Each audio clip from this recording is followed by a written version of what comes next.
Real growth happens when you're tested, when you make tough decisions, and we navigate uncertainty, complexities, to guide the company forward. This is something I learned early on. When I was younger, I had the opportunity to know my father's business partner. One moment that stands out when I received a telephone call from Henry C. Sr., Tatang, asking me about something. And I felt that it was a moment that my father was able to transfer his business partner's relationship to me. So to me that was a very important moment.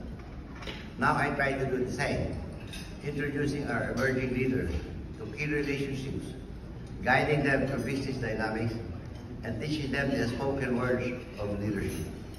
We ensure that they participate in high-level meetings, not just as observers, but as contributors.